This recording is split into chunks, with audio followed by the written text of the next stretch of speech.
মানুষ পারে না এমন কোনো কাজ নেই। আর সব কাজেই কিন্তু হচ্ছে অভিজ্ঞতা থাকা ভালো। কারণ কখন কোন পরিস্থিতির মুখ দিয়ে যে যেতে হবে কেউ কিন্তু আমরা জানি না। হ্যালো ভিউয়ার্স, আসসালামু আলাইকুম। আপনারা সবাই কেমন আছেন? সবাইকে হচ্ছে শীতের দিনের শুভেচ্ছা রইলো।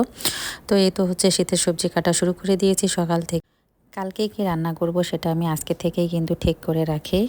তো আমার কিন্তু তরকারি বা যেকোনো কিছু কাটাকাটি আর কি যা থাকে তা হালিমাসিই করে দেয়। কিন্তু মাঝে মধ্যে সকালবেলা এত বেশি ব্যস্ততা পড়ে যায় যে ওনাকে দিয়ে আসলে কাজ করাইতে গেলে অনেক লেট হয়। কাজগুলো অনেক অনেক সুন্দরভাবে করে, নিখুঁতভাবে করে, কিন্তু অনেক সময় ধরে করে। তো যার ফলে আজকে আমিই ধরলাম যে দেখি আমি তাড়াতাড়ি কাটি। তো মাসি আর কি আমার সঙ্গে বাজি ধরতেছিল যে আমি নাকি চিকন করে কাটতে পারবো না। তো দেখেন তো আমার বাঁধাকপি কাটাটা চিকন হয়েছে কিনা, আপনারা অবশ্যই একটু কমেন্টসে জানাবেন। আর এদিক দিয়ে হচ্ছে তো মসুর ডাল সেদ্ধ বসিয়ে দিয়ে কিন্তু আমি তরকারিগুলো রেডি করে নিচ্ছিলাম। তো ডালটা হচ্ছে হয়ে গেল, আর এদিক দিয়ে হচ্ছে আমি বেগুন ভর্তা করব। সকালবেলা গরম গরম এই বেগুন ভর্তাটা আমার শাশুড়ি ছেলে সবাই কিন্তু খেতে পছন্দ করে, তাই হচ্ছে এখন কমন এই রেসিপিটা আমার এখন থাকবে শীতের দিনে। তো বেগুনটা হচ্ছে চারদিক দিয়ে একটু করে কানা করে নিয়েছি, আর তার সঙ্গে হচ্ছে তেল মাখিয়ে তো চুলায় পুড়তে দিয়েছিলাম। দেখেন কি সুন্দর কিন্তু পোড়াটা হয়ে গিয়েছে চারপাশে। এর আগে একদিন এটা আমি বেগুন পুড়েছিলাম, একেবারে পুড়ে ছাই হয়ে গেছে, মাঝখানে শুধু অল্প একটু বেগুন পেয়েছি।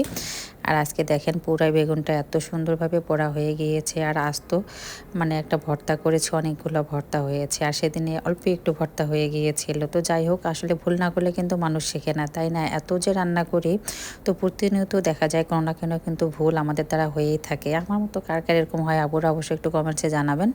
আর বাঁধাকপির সঙ্গে এই তো দেশি আলুটা ছাল সহই আমি দিয়ে দিলাম, কারণ এখন আলুর ছালে নাকি প্রচুর পরিমাণে ভিটামিন, এটা কিন্তু অনেকেই জানেন না আপুরা, হয়তো বা আপনারা ফেলে দেন, কিন্তু হচ্ছে আলুর ছাল সহ খাওয়ার চেষ্টা করবেন। আর এদিক থেকে হচ্ছে আমি যখন বাঁধাকপি ভাজিটা করি সবার শেষেই কিন্তু হচ্ছে মরিচটা দিই। এই মরিচটা আস্ত যখন দেখা যায় বা খেতেও ভালো লাগে।